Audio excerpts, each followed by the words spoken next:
Oi. Graça e paz a todos. Convido os irmãos que estão lá fora para que possam entrar,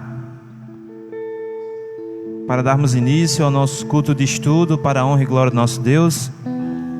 Estamos aqui para aprender dele, mas estamos aqui também para engrandecer esse Deus que é digno de louvor, esse Deus que é digno de honra, né? Por isso que estamos aqui também para louvar a esse Deus que merece todo o louvor, toda a honra. Eu convido a você a abrir a sua Bíblia em Jó 1, 20, 21.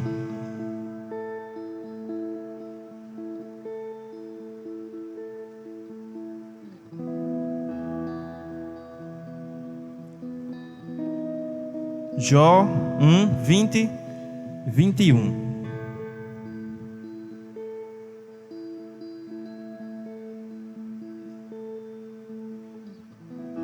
E você que está na sua casa aí, vai preparando sua caneta, seu papel.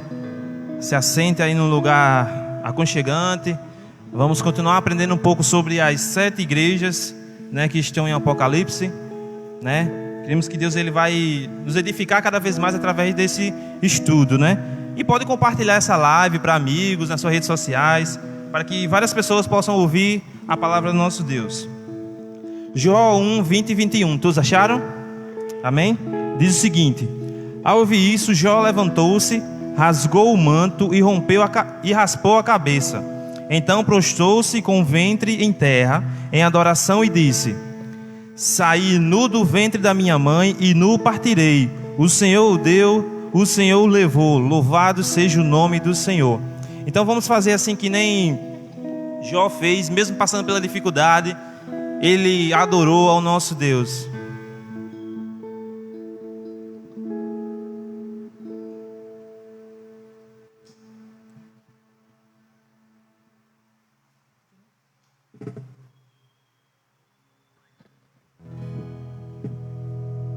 Vamos ficar de pé, vamos louvar esse Deus que é digno de louvor e honra.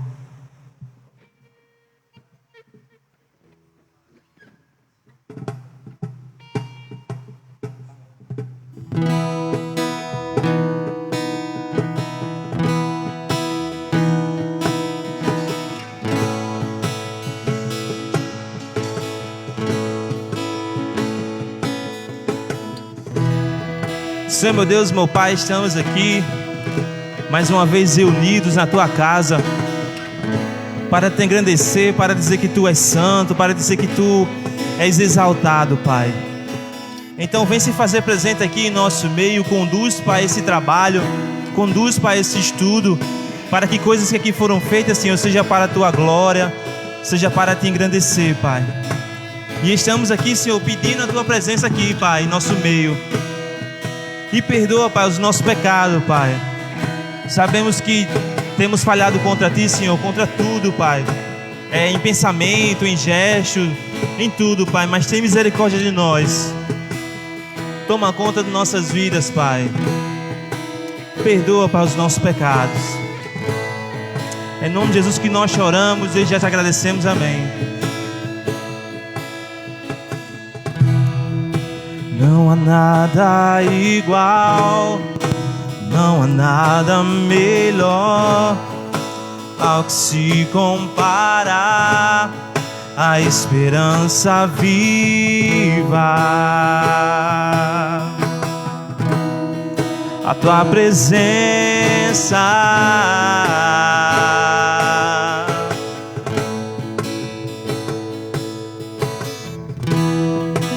Eu provei e vi o mais doce amor que liberta o meu ser e a vergonha desfaz. A Tua presença,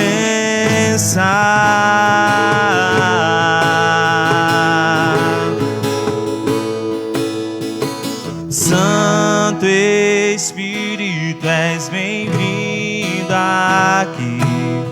Vem inundar, encher esse lugar. É o desejo do meu coração, sermos inundados por tua glória, Senhor.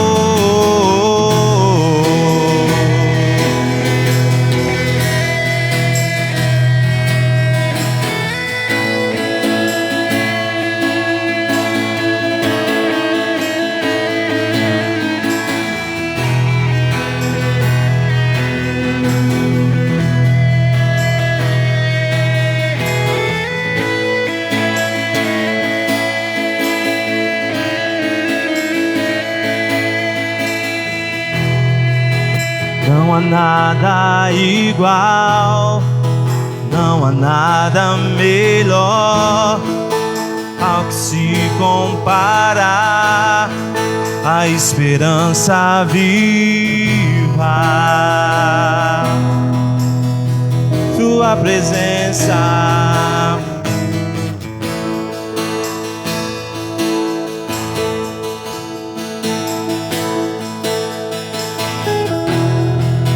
Eu provei e vi o mais doce amor que liberta o meu ser e a vergonha desfaz. A tua presença,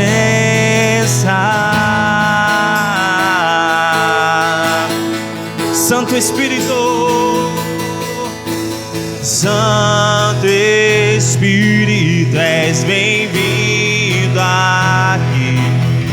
Vem inundar, encher esse lugar.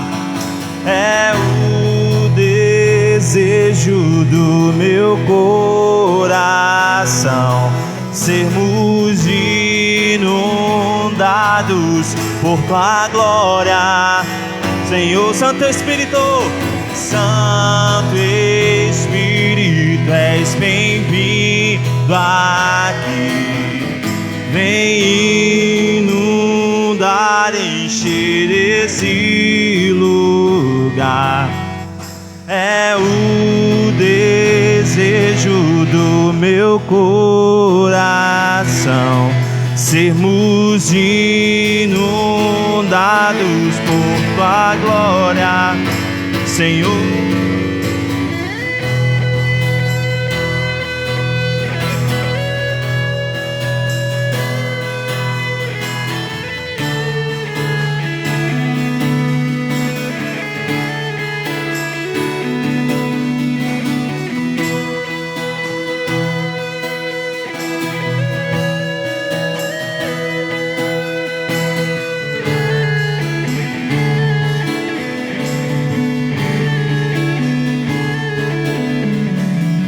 Mesmo sendo assim, pobre pecador, Deus me ama.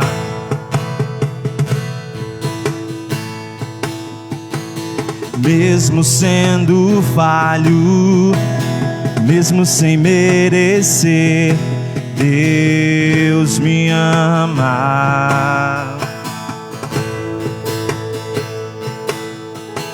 Se estou forte, se eu estou de pé, Deus me ama.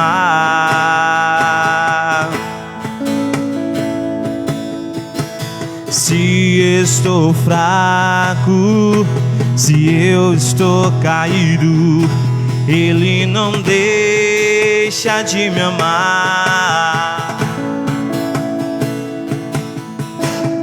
Sem o seu amor, sem o seu perdão, o que seria de mim? Deus me amou tanto que entregou seu filho para morrer em meu lugar. Deus me ama e o seu amor é tão grande, incondicional. Deus me ama e Ele está sempre de braços abertos pra mim.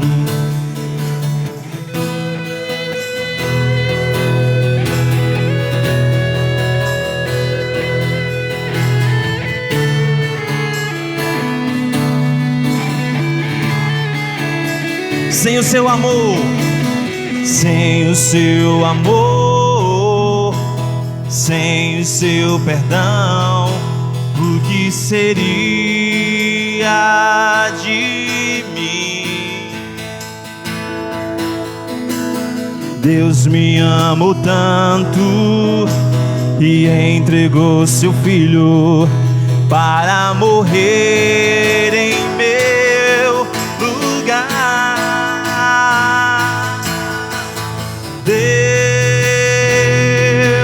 me ama e o seu amor é tão grande, incondicional. Deus me ama e Ele está sempre de braços abertos pra mim.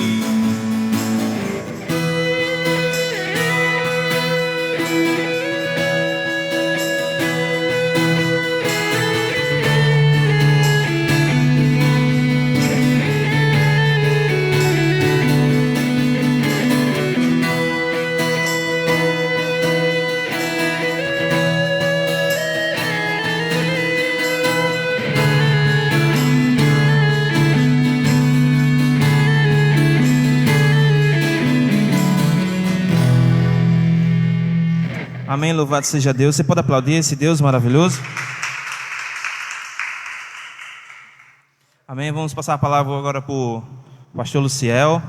Peço que a diaconisa Monique possa estar orando pela vida do pastor e por nossas vidas, que vamos ouvir esse estudo, né? Que vamos estudar, né, as 7 igrejas do Apocalipse.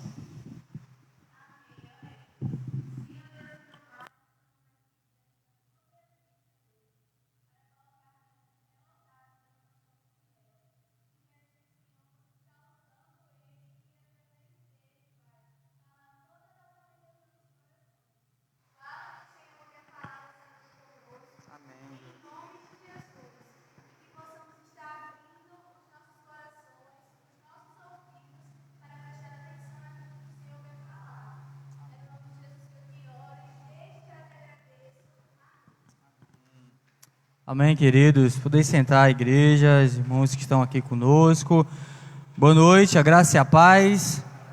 Amém. Né? Você também que está em casa, está assistindo, está junto conosco, né? Louvando ao Senhor, assistindo essa live. Nós queremos também desejar para você a graça e a paz do nosso Senhor Jesus Cristo, tá bom? Nós estamos, né? Desde semana passada nós iniciamos um estudo sobre as 7 igrejas, né? E a gente, na semana passada, a gente fez uma introdução um pouquinho sobre o livro de Apocalipse, tá? Que eu queria estar passando aqui para vocês. Tá, entendi. Entendi. Desculpa aí pela vergonha. A gente viu isso aqui, ó. A gente viu quem escreveu o livro, né? Para quem o livro foi escrito, quando o livro foi escrito e quais as circunstâncias, né, que foi escrito o livro do Apocalipse. Quem lembra quem escreveu o livro de Apocalipse? Pessoal que está aqui. Kelly? João. Essa foi fácil, né, Kelly? Para quem João escreveu? Foi fácil também, Monique. Quando foi escrito? Isso, é mais ou menos o ano. Um pouquinho a mais. 95, 95. E quais as circunstâncias? Vocês lembram? Quais as circunstâncias que foi escrito o livro? João estava preso lá numa cidade chamada Patmos, numa ilha, né? Estava preso lá. E de lá ele escreve, né? Houve um tempo assim também que tá dentro das circunstâncias, que foi um tempo que houve uma grande perseguição, né? Perseguições assim em algumas cidades, tá? Então a gente viu, respondeu geralmente isso aqui, né? Para quem, tal, quais as circunstâncias. E a gente viu também algumas curiosidades, como por exemplo, o livro de Apocalipse, ele é um livro que é pastoral.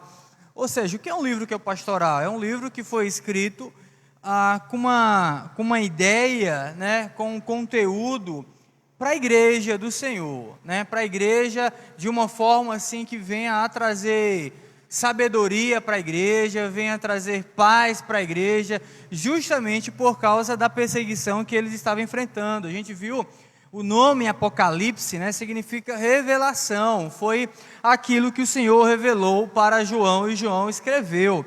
A gente viu também que Apocalipse é um gênero literário, tá? Como poesia, como outros gêneros literários, como por exemplo a gente vê o texto de Mateus capítulo 24, também um gênero literário apocalíptico. Daniel capítulo 7 também é um gênero literário apocalíptico que mostra justamente as últimas coisas.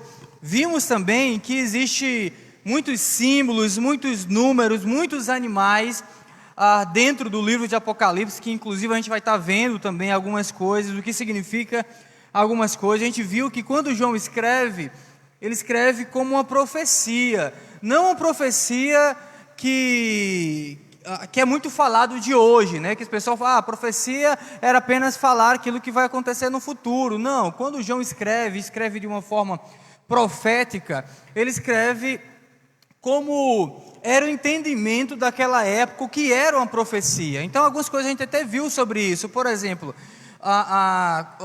quando João escreve a nível profético, ele está dizendo que foi uma mensagem que foi dada diretamente para Deus, de Deus para ele, tá? Que não só mostra as coisas que vão acontecer no futuro, mas também as coisas que aconteceram no passado, as coisas que estão acontecendo, e sim também as coisas que irão acontecer no futuro. E para encerrar, a gente viu também que o livro de Apocalipse, ele não tem uma regra cronológica, a estrutural cronológica de é assim e começa assim. Não, os acontecimentos é tanto que a gente vê, por exemplo, João no capítulo 4, João ele tem uma visão que é como se ele olha a terra assim de longe, aí na mesma hora ele é levado para outro lugar e ele está já no outro lugar, já vê outro tempo da igreja. Então, quando a gente faz essa leitura sobre o livro de Apocalipse, a gente precisa colocar isso também em nosso coração. Não é algo que é cronológico, de acontecimentos, como a gente vê geralmente nos evangelhos, né? Os acontecimentos, Jesus estava ali, Jesus foi para outro lugar, Jesus foi para outro lugar. Os evangelhos que têm essa questão mais cronológica, tá? A gente viu isso aqui também, o que contém no livro. O tema do livro de Apocalipse é a vitória de Cristo e da igreja de Cristo. O tema principal do livro de Apocalipse é a vitória de Cristo. Isso é bom para a gente colocar em nosso coração, porque vai desmistificar algumas situações. O que? Por exemplo, tem gente que tem medo de ler Apocalipse. Não, eu tenho medo de ler Apocalipse, né? Tem aquelas imagens lá.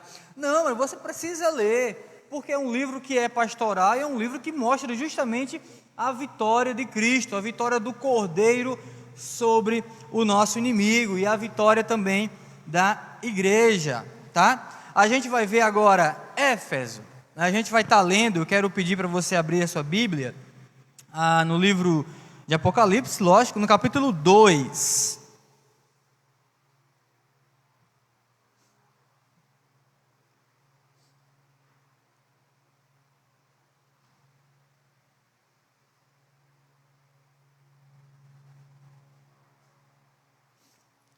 Apocalipse capítulo 2, do verso 1 ao verso 7, a gente vai estar lendo esses 7 versículos, e você que está em casa também abra a sua Bíblia, para que você possa também compreender um pouquinho e a gente ver qual foi essa primeira mensagem que foi escrita para a igreja lá na cidade de Éfeso.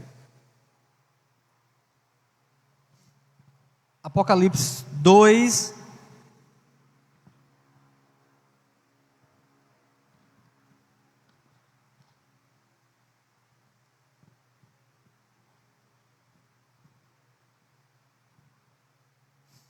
Amém? Todo mundo achou aí? Diz assim: vamos fazer o seguinte, vamos cada um, bem bonito, ler um versículo, tá certo? Eu leio o primeiro aqui, aí cada um dos irmãos aí fica à vontade e lê bem bonito para todo mundo entender. Escreva esta carta ao anjo da igreja em Éfeso. Esta é a mensagem daquele que segura na mão direita as 7 estrelas, daquele que anda entre os 7 candelabros de ouro.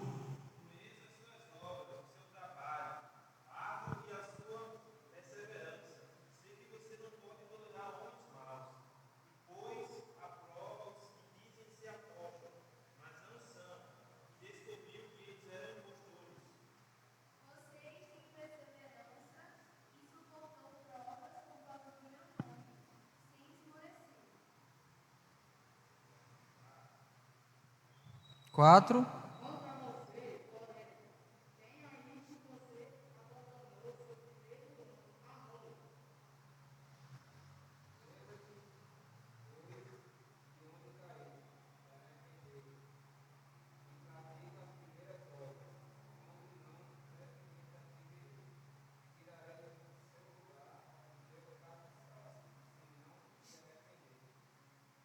Mas isto a seu favor: você odeia as obras dos nicolaítas, como eu também odeio. 7.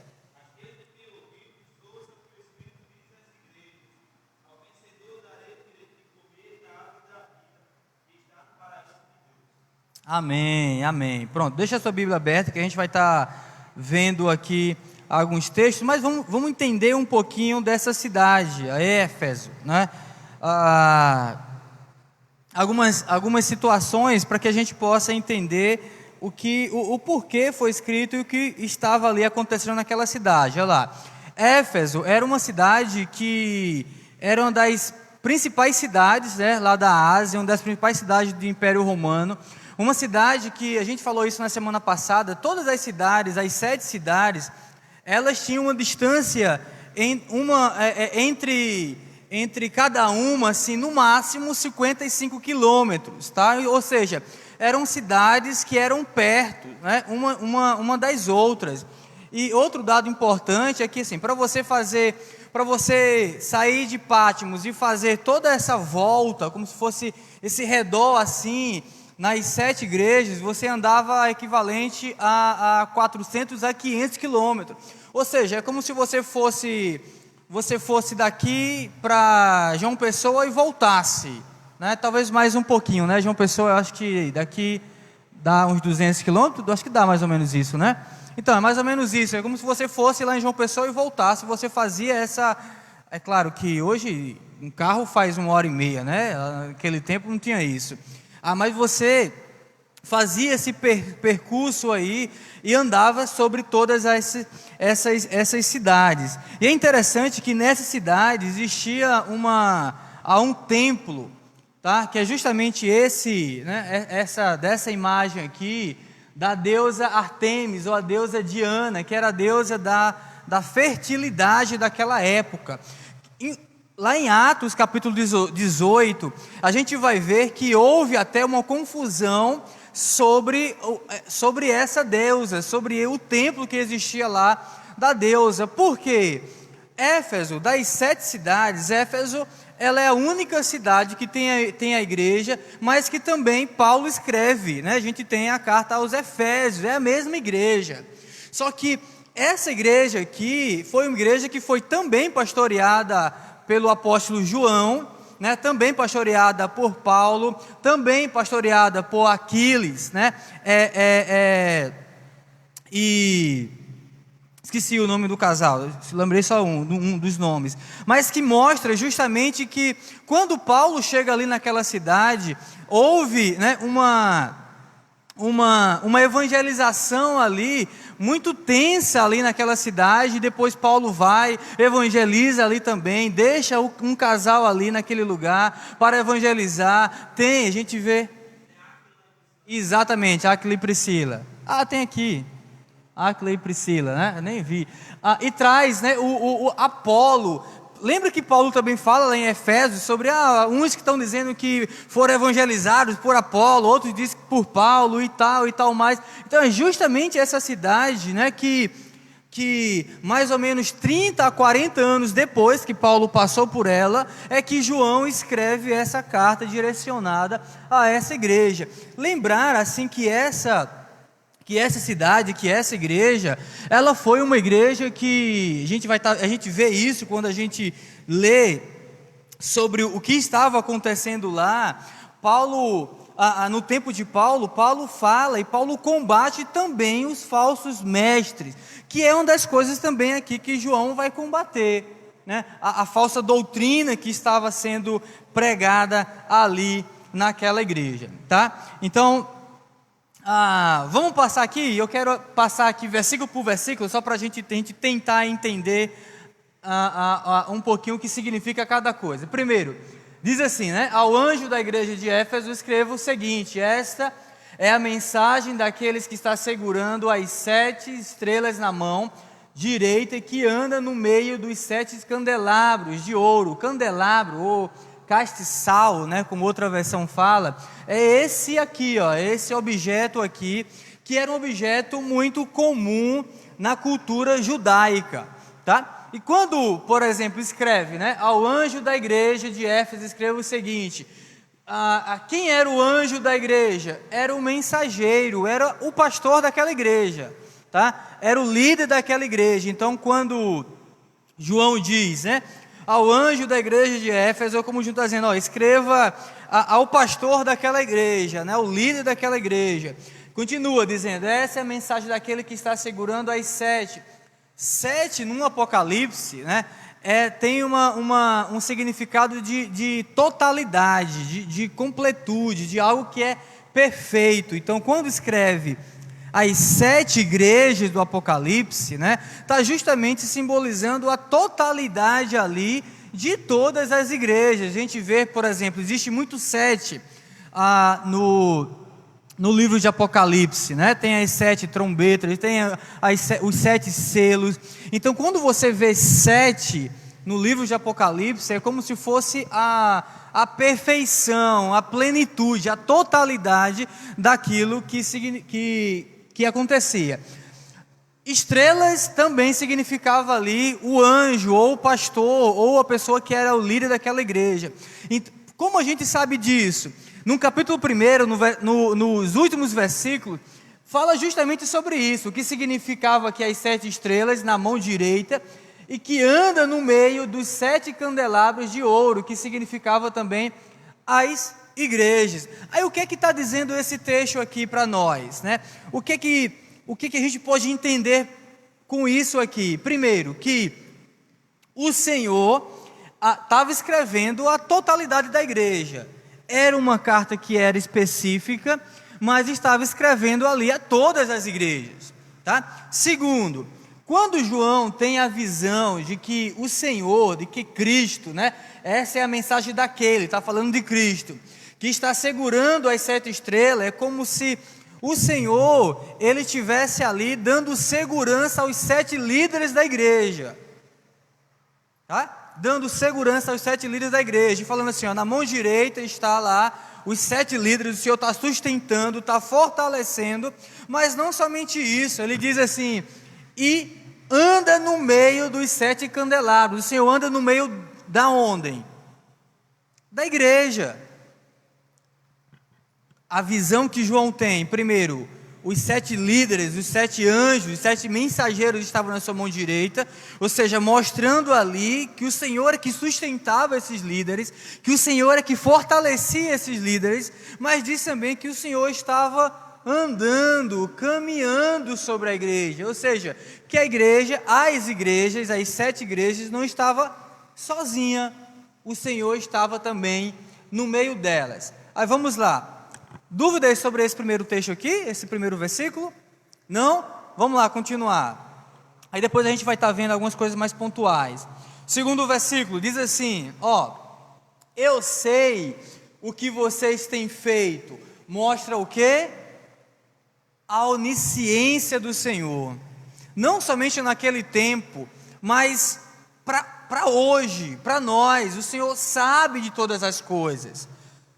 Está dizendo assim, eu conheço as tuas obras, eu sei o que vocês têm feito, mostrando justamente que o Senhor estava no meio delas, mas que o Senhor sabe de todas as coisas. E o Senhor também é o mesmo de hoje. O Senhor sabe o que você, o que a igreja tem feito. Aí continua dizendo, sei que trabalharam muito e aguentaram o sofrimento com paciência. Está trazendo um elogio, né? Tira esse C aqui. Está trazendo aqui um elogio aqui para aquela igreja. Continuando o elogio, ele diz, sei que vocês não podem suportar pessoas mais, e sei que puseram à prova os que dizem que são apóstolos, ou seja, os falsos mestres daquele tempo, mas não são, e assim vocês descobriram que eles são mentirosos. Então o que Jesus está dizendo ali para aquela igreja? Primeiro, eu sei o que vocês têm feito, eu sei como vocês têm caminhado, e eu sei que vocês têm lutado para combater justamente as heresias, e justamente aqueles que levantam dentro da igreja para pregar coisa que não está na palavra. É isso que João está dizendo. E quando ele diz assim, dos que dizem apóstolos, mas não são, isso nos dias de hoje, irmão, queridos, uma das prerrogativas para ser um apóstolo do Senhor é ver visivelmente o Senhor Jesus. Foi assim com os 12, foi assim com o apóstolo Paulo depois. Depois de Paulo, não existiu mais apóstolos. Não existiu mais, porque ali foi algo que o Senhor escolheu a dedo, os 12 apóstolos, e Judas se perdeu, e depois escolhe ali a Paulo, para justamente pregar o evangelho. Mas um dos pré-requisitos para ser apóstolo do Senhor, para ter esse título, apóstolo, é ver visivelmente o Senhor. Aqui ele já tinha essa mentalidade naquele tempo, no primeiro século, e isso serve também para nós aqui hoje, tá? Isso serve também para nós aqui hoje. Então, o que esse segundo versículo está querendo dizer? Primeiro, o Senhor estava elogiando aquela igreja que de fato estava trabalhando, né? E que de fato tinha aguentado o sofrimento com paciência. E em relação ao sofrimento, a gente lembra da perseguição que estava havendo naquele tempo. A gente vê também a perseguição as tribulações, os problemas que Tiago relatou também na sua carta. Ou seja, a igreja estava enfrentando grandes problemas, e Jesus, ele conhecia esses problemas, e Jesus, ele dá ali um elogio para aquela igreja, dizendo assim, eu sei o que você tem passado, você não está sozinho, e você tem aguentado firme, fortemente isso, e combatido fortemente isso.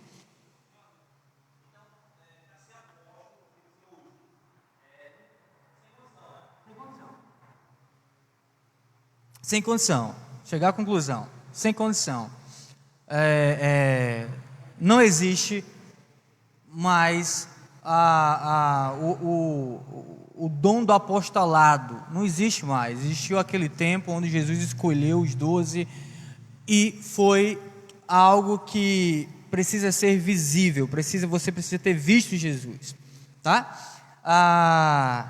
Continuando aqui, versículo 3. Continua os 3 e 4, continua aqui os elogios, né? Dizendo, vocês aguentaram. É uma coisa que é importante frisar aqui, que tanto aqui como quando fala aqui, trabalharam, aguentaram o sofrimento,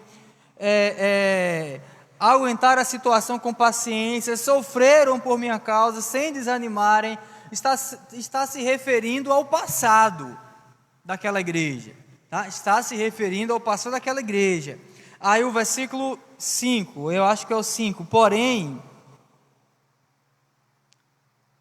exatamente, porém, tem uma coisa contra vocês, ou seja, começa as críticas aqui, é que agora vocês não me amam como me amavam no princípio. Elogiou ali as coisas que estavam acontecendo no passado, aguentando ali o sofrimento, aguentando ali as situações com grande paciência, combatendo ali as heresias e os falsos apóstolos daquela época. Aí Jesus para e diz assim, ó, só que eu tenho contra vocês algo, e esse algo é justamente o esfriamento no amor. É como se aquela igreja, ela fazia algo no passado, e hoje ela não estava fazendo mais com o nível de amor que aquela situação era para ter. Em outras versões diz, vocês precisam voltar ao primeiro amor, né? Voltar ao primeiro amor.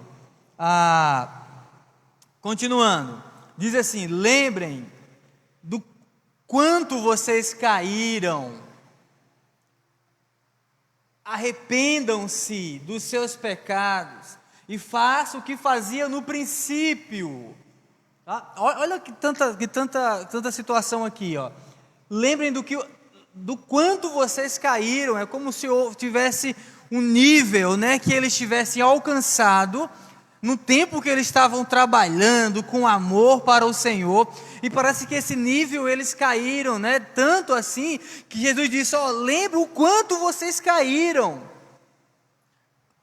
arrependam-se. O arrependimento na Bíblia, irmãos e irmãs, não é sentimento. O arrependimento na Bíblia é uma decisão, tá? O se arrepender é se arrepender de tal modo que não cometa mais aquela situação. O se arrepender é mudar totalmente o rumo daquilo que você fazia. Isso que é o arrependimento. Por isso que Jesus diz, né? Arrependam-se dos seus pecados e façam o que vocês faziam no princípio. É como se eles tivessem lá desviado o rumo da sua vida. Eles estavam caminhando para cá, Jesus diz, ó, se arrependam e volta lá para o caminho que vocês estavam trilhando. Aí vem também uma grande questão. Se não se arrependerem, eu virei e tirarei o candelabro de vocês do seu lugar. Olha o que Jesus está dizendo aqui, né? Fazendo justiça, dizendo, ó, se não houver mudança, eu vou tirar. Lembra o que era o candelabro lá? Era a igreja. Candelabro era a igreja, né? No versículo anterior. O que está dizendo aqui? Está dizendo, ó, se vocês não mudarem, se vocês não se arrependerem, se vocês não voltar ao princípio, não voltar ao primeiro amor, eu vou tirar a igreja no meio de vocês. Vou exterminar aqui a igreja, não vai mais haver igreja aqui nessa cidade. Fazendo, claro, justiça. Aí volta aqui para um elogio, mas vocês têm isso a seu favor, odeiam o que os nicolaítas fazem, como eu também odeio. O que eram os nicolaítas? A gente vai estar vendo também na outra igreja, na próxima aqui, que falam da doutrina dos nicolaítas. Existem alguns argumentos, né, algumas linhas aí, só que chega a uma conclusão de que esses nicolaítas, eles eram uma seita cristã no meio ali da igreja, uma seita onde, por exemplo, tem alguns historiadores que falam que esses nicolaítas, a gente vai ver isso talvez em algumas bíblias de estudos, em algumas direções, falando que surgiu dentro de um diácono que tinha sido desviado. Em Atos capítulo 7, a gente vê lá a instituição dos diáconos, e Dentro desses diáconos, existia um diácono que chamava Nicolau. Mas dizem que não há essa comprovação. Eu, particularmente, eu não acredito que foi, né? Mas a gente mostra aqui as linhas que o pessoal fala, que esse diácono lá, que tinha se desviado e fundado uma seita, que era justamente essa seita dos nicolaítas. É uma linha de pensamento. Algumas pessoas podem falar isso para você, mas eu estou dizendo aqui que eu não vou por essa linha. Por que eu não vou por essa linha? Por algumas coisas. Primeiro, na escolha dos diáconos lá, foi o próprio Deus que escolheu ali. A gente pode ver em Atos capítulo 7. Segundo, se houve um desvio ali dentro dos diáconos, também era bem possível que Atos dos Apóstolos falasse sobre isso, e não foi falado sobre isso, tá? Então, a corrente que é mais falada é justamente nesse sentido de que é uma seita cristã, uma seita que era dentro do meio da igreja, que eles tinham como ensinamento a questão dualista do pecado, de entender que ser cristão, eu só precisava ali valorizar o meu espiritual e não o meu físico, tá? Era uma das correntes que dizem sobre essa doutrina dos nicolaítas, de que eu posso fazer o que me der na telha aí fora, eu posso ser o que eu quiser, porque não importa o físico, o que importa é só o espiritual, e isso está totalmente contra ao que a Bíblia ensina, né? o que a palavra de Deus ensina. Então aqui Jesus diz, mas vocês têm a seu favor isso, vocês odeiam os que nicolaítas fazem, como eu também odeio. Continuando o texto, finalzinho do texto, portanto, se vocês têm ouvidos para ouvir, então ouça o que o Espírito de Deus diz às igrejas, né? Jesus, ele em algumas parábolas, Jesus ele fala sobre isso, né? E parece uma coisa assim que se você tem ouvido, o ouvido é para ouvir, mas é como se ele dissesse assim, parece que a gente muitas vezes tem ouvido para ouvir e não escuta. Aí ele está enfatizando isso, vocês que têm ouvidos para ouvir, então ouçam o que o Espírito diz às igrejas, ou seja, ouça a voz de Deus.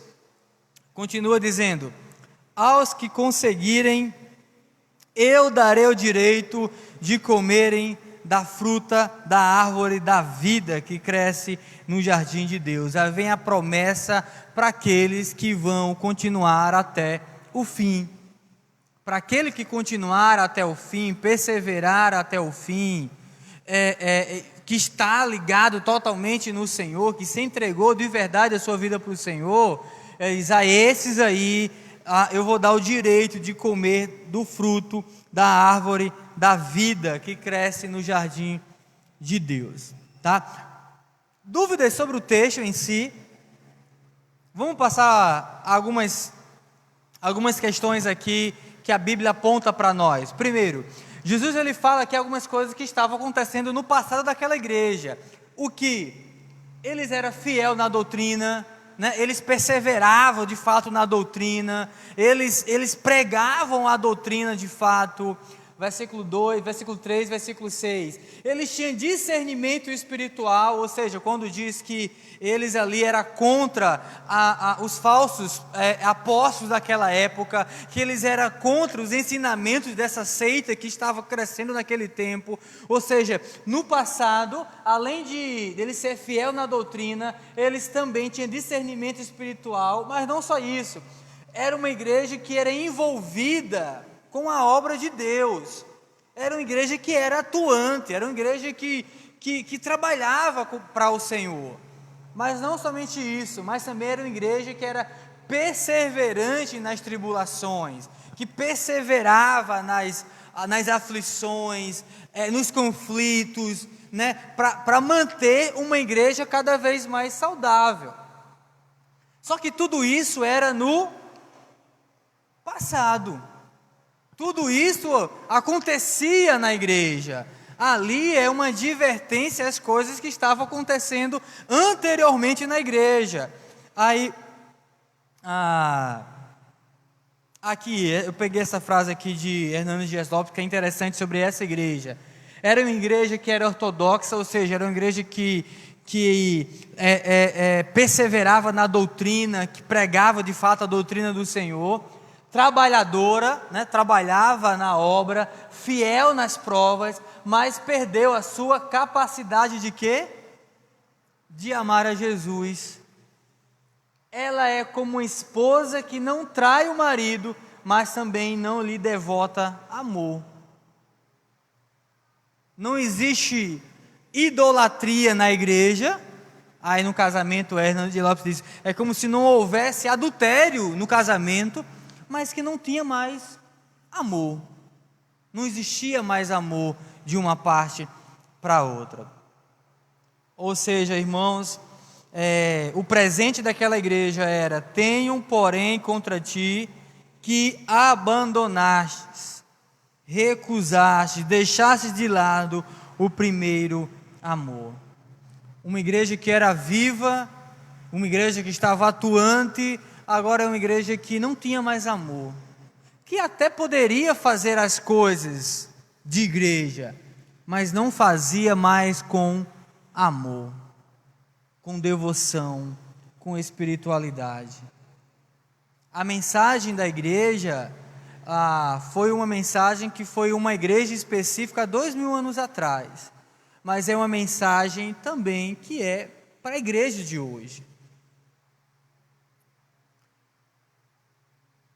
Uma igreja que parece que não ama mais, igreja geral eu vou estar me referindo aqui, igreja que parece que prega mais o ódio lá fora, a morte lá fora, do que amor. A igreja que faz as coisas de todo jeito e não faz com amor. A igreja que ajuda as pessoas aí fora, mas não ajuda com amor, ajuda para aparecer. É a igreja daquele tempo e é também a igreja de hoje, nos tempos que nós estamos vivendo. A Jesus ele dá algumas palavras para aquela igreja, né? Oferece um novo recomeço para aquela igreja. Primeiro, recorda, lembra, pois de onde caíste. Lembra quem vocês eram. Aí eu pego algo muito pessoal nosso, né?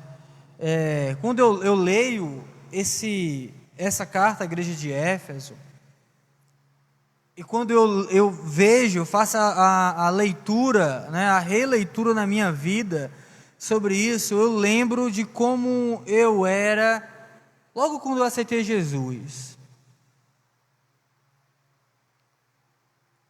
A alegria, sabe, você teve um tempo que você estava na igreja e você servia ao Senhor com tanto entusiasmo, com tanta alegria.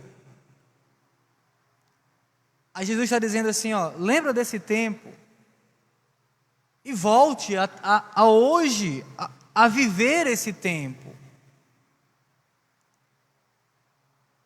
Quer falar? Aí diz, segunda palavra, arrependa-te. Se arrepender, quando a gente vê, por exemplo, o Salmo 51, onde Davi fala do perdão, e outros salmos também, a gente vê que Davi, ele foi um homem segundo o coração de Deus, não é isso que a palavra diz? Mas vocês lembram o que Davi fez? Na época que ele escreve justamente esse salmo, o erro de Davi foi adultério, foi cobiçar primeiramente, o adultério, foi o homicídio, foi a mentira, foi tudo isso num balaio só, numa coisa só, tudo isso num balaio só. E o pior é que quando o profeta Natan chega para ele e diz e conta uma história para ele, dizendo assim: olha, ali tem uma fazendazinha, que o fazendeiro só tem uma ovelhazinha, e chegou um cara rico, e pegou essa ovelhazinha para ele, e levou essa ovelha. Aí Davi olha e diz: mas como é que pode? Isso é uma injustiça, não, manda matar esse cara. Como é que esse cara vai lá e pega a única ovelhinha daquele fazendeiro? Tem que matar, tem que trazer justiça. Aí Natan olha nos olhos dele e diz assim: esse cara é você, né? Foi você que fez isso, foi você que errou de tal forma assim também. Mas mesmo assim a Bíblia diz que Davi, ele foi um homem segundo o coração de Deus. Mas como? Porque Davi se arrependeu. Davi não cometeu esse mesmo erro mais, né? E teve consequências na vida de Davi por causa disso. Ele se arrependeu, ele pediu perdão a Deus, e Deus perdoou, mas teve consequência na vida dele por causa disso. Inclusive o filho dele, desse adultério lá, morreu. Então, o arrependimento, ele precisa ser uma decisão, não apenas choro, não apenas sentimento, é uma decisão. Aí Jesus diz a primeira palavra: ó, lembra da onde você caiu, lembra quem você era, lembra o quanto você servia. Aí, veja o hoje, o que você tem deixado de fazer hoje, e se arrependa, volte. No versículo 5 ainda, né? Volte às práticas das primeiras obras, volte ao primeiro amor, volte àquele tempo quanto você servia ao Senhor com tanto entusiasmo, sabe, com tanto amor, com tanta dedicação. Volta a esse tempo, esqueça os problemas, as situações que ocorreram, que te deixou um crente, um servo ou uma serva inerte, que não se move mais, que as coisas não mais acontecem na sua vida. Deixa isso de lado e volta ao primeiro amor, volta às primeiras obras, volta como você servia ao Senhor com tanto e tanto entusiasmo. Aí a promessa dele é: ao vencedor dar-lhe-ei que se alimente da árvore da vida, que se encontra no paraíso de Deus. O texto é muito claro, irmãos e irmãs, quando diz que, quando o próprio Jesus, ele chega para aquela igreja, ele começa a apontar ali os erros daquela igreja, ele dá uma chance de um recomeço, uma chance de viver uma vida diferente, uma chance de sair da inércia, uma chance de ser de fato transformado pela palavra de Deus.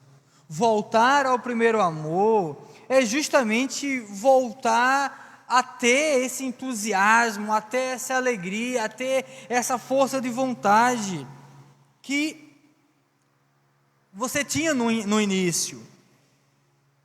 A gente ver que a advertência que ele traz é uma advertência muito, muito dura, muito severa, que de fato aconteceu lá em Éfeso. Logo no primeiro século, aquela igreja foi totalmente dissipada, destruída. Inclusive a cidade, hoje não existe mais a cidade, né? As ruínas, existe apenas as ruínas ali daquela cidade, porque a igreja não mais estava alerta ali naquele meio. A igreja não mais brilhava ali naquele meio. A igreja não mais servia com tanto amor naquele meio. E essa palavra é para nós hoje também, queridos e queridas. É uma palavra que foi há mais de 2000 anos atrás, mas é uma palavra que entra no nosso coração. A nossa vida e a nossa caminhada como igreja precisa ser uma caminhada de recomeços. Precisa ser uma caminhada da onde a gente sempre olha e vê se eu estou fazendo as coisas que eu faço. Seja tocar, seja cantar, seja qualquer outra coisa. Se eu estou fazendo de fato com amor ou não. Ou se eu faço por obrigação. Ou se eu faço porque não tem ninguém para fazer e eu vou lá e eu faço. As coisas para Deus precisam ser feitas com amor. com total dedicação. Porque sem isso, a gente vai parecer a igreja aqui de Éfeso. Uma igreja que apenas viu ou vê no passado as coisas que estavam acontecendo. E hoje vê assim, diz, poxa, no meu tempo era assim, no tempo de fulano era assim, no tempo de Beltrano era assim. Vamos olhar para o hoje, olhar para a nossa realidade e dizer assim, nós queremos mudar, nós queremos viver mais, servir mais ao Senhor com amor e com dedicação. Ali foi o cerne de toda aquela carta para aquela igreja. Vocês não estão fazendo mais as coisas com amor. E se vocês não estão fazendo mais com amor, eu vou tirar a minha presença, eu vou tirar a igreja desse lugar. Tá? Que o Senhor nos abençoe e que o Senhor nos dirija a viver, nos motive a viver justamente assim. Ele finaliza dizendo que aquele que permanecer, aquele vitorioso até o fim, vai comer da árvore da vida. De uma vez por toda, fala da vida eterna. A vida eterna com o Senhor. Tá bom? Que Deus nos abençoe e nos conduza a sermos cada vez mais uma igreja que ama. Uma igreja que faz as coisas com amor. Amém? Alguém tem alguma dúvida sobre essa primeira carta? Ou fale agora, ou cale-se até no domingo que vem, na quarta que vem. Estou brincando. Dúvidas? Não. Felipe? Não. Joyce? Não. Monique?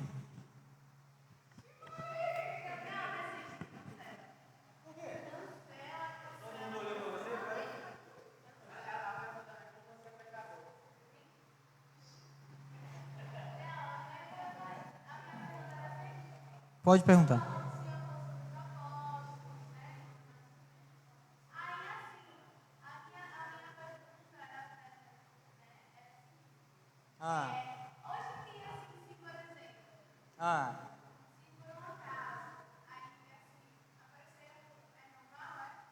Apareceu o quê?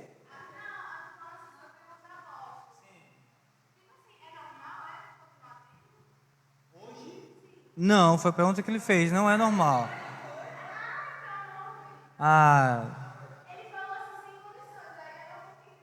Não, exatamente, ele perguntou, e não existe mais apóstolo no dia de hoje. Foi um ofício que foi cessado lá no primeiro século.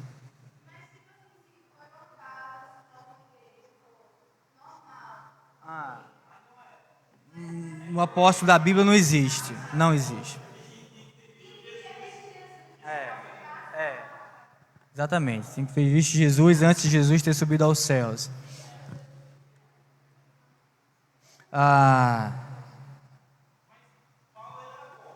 Era. Viu? É verdade, é isso aí. Viu Jesus, ele teve encontro com Jesus pessoalmente. Precisa ter um encontro com Jesus pessoalmente. E chamado, outra prerrogativa, ter visto Jesus fisicamente. Segunda prerrogativa, ter sido chamado pelo Senhor pessoalmente. Tá? Isso, foi. Amém? Alguém tem algum pedido, né? Se alguns irmãos tiver algum pedido, manda pra gente aqui no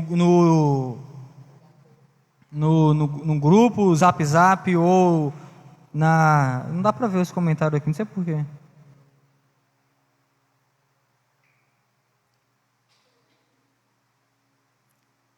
Tá, então vamos. A gente vai estar orando, encerrando, mas vamos ver se alguém tem algum pedido. Mas eu quero só lembrar do seguinte.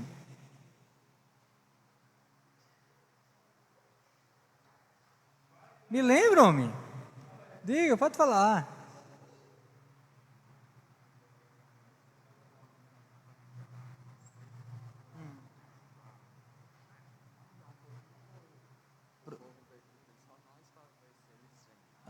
Tá. Tá certo. Eu vou acompanhar você, o relator. Tá? A gente vai estar fazendo um momento de oração aqui. Lembrar os irmãos, amanhã tem o discipulado, né? Amanhã o discipulado 7 horas, o discipulado 7h30 na sexta-feira. Sábado pela manhã a gente vai fazer um mutirão aqui de limpeza, de tirar algumas coisas para a gente voltar à nossa escola dominical. Então quem puder vir, tá? Quem puder vir, sábado às 9 horas da manhã, principalmente os meninos, que a gente vai tirar umas coisas pesadas lá de cima, então, e lá de dentro também. Então quem puder vir, tá aqui com a gente, sábado às 9 horas da manhã, tá? Domingo às 17 horas o nosso culto, a nossa celebração ao Senhor. 17 horas, às 5 horas. Amém, irmão. Tem, Deus, tem, em nome de Jesus. Então vamos orar, então. Vamos fazer um momento de oração, então. Queria pedir que você... porque aqui é pequeno, né? Vamos tentar fazer um círculo assim, tá? Para a gente fazer esse momento de oração. Diga, Dedé.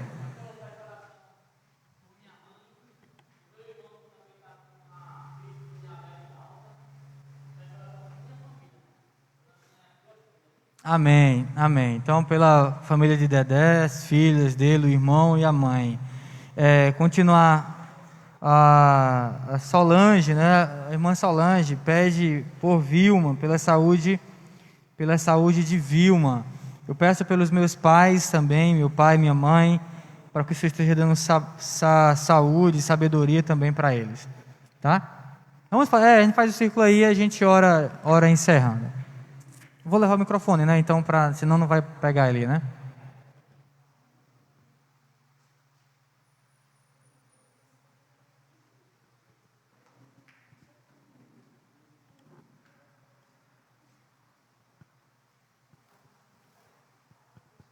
Vamos então orar. Deus querido, Pai, em nome de Jesus, nós queremos nesse momento aqui, como igreja do Senhor, agradecer, ó Deus, porque o Senhor é um Deus que ainda hoje fala conosco, e assim como o Espírito, ó Deus, falou àquela igreja lá em Éfeso, assim também o Senhor fala ao nosso coração, assim também o Senhor nos alerta de que maneira nós estamos vivendo, de que maneira nós estamos servindo, e nós, Pai, queremos pedir perdão ao Senhor, se nós não estamos servindo com amor, exercendo o amor, como nós deveríamos exercer, Pai. Perdoa, Senhor, se a gente não estiver fazendo assim, e derrama sobre a nossa vida o Teu Santo Espírito, para que dia após dia, nós possamos servir ao Senhor com amor, com dedicação, ó Deus, e voltar ao primeiro amor, voltar às primeiras obras, voltar a ter a alegria de servir ao Senhor, de ter a alegria, Senhor, ó Deus, de pregar o Evangelho, ó Deus, de servir na comunidade, de amar os outros, Pai, em nome de Jesus, assim como igreja do Senhor, nós nos arrependemos, Senhor, e nós queremos voltar, ó Pai, a um tempo de que possamos estar dedicados 100%, totalmente ao Senhor, seja aonde a gente estiver, seja aqui na igreja, seja em casa, seja em qualquer lugar, mas nós queremos estar 100% com o Senhor, Pai.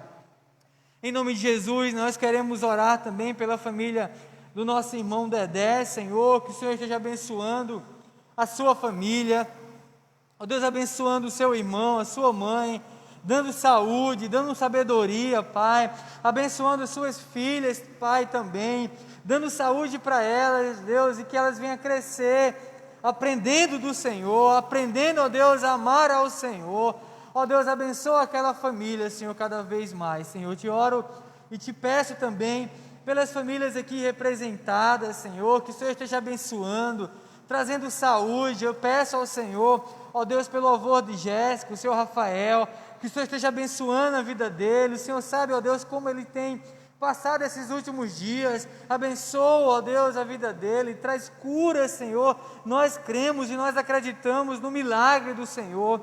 Assim também nós colocamos, ó Deus, a mãe, ó Deus, de Vitória no teu altar. Que o Senhor continue a abençoar a vida dela, Senhor. Traz saúde cada vez mais, traz sabedoria cada vez mais, mas principalmente traz a tua palavra, a tua presença sobre aquela família, Senhor. Nós oramos por nossa família, eu oro pela minha mãe, pelo meu pai, que o Senhor esteja também dando sabedoria, dando saúde, Senhor, cada vez mais para eles. Ó Deus, e nós oramos aqui por nossa família, Pai. Abençoa aqueles que necessitam da Tua graça, liberta aqueles que precisam ser libertados, que estão presos, ó Deus. Que o Senhor esteja libertando, quebrando as cadeias, Pai. Obrigado por esse tempo aqui na Tua presença. Obrigado pelos irmãos que estão em casa, obrigado por nós. Que o Senhor, a cada quarta-feira, Senhor, que o Senhor traga a Tua igreja para aprender do Senhor, ó Deus, para refletir sobre a Tua palavra, Senhor. Ó Deus, nós Te louvamos e nós Te agradecemos em nome de Jesus. Amém e amém. Amém, querido. Deus abençoe vocês, tenha uma ótima semanazinha. Deus abençoe você também que está em casa, tá bom?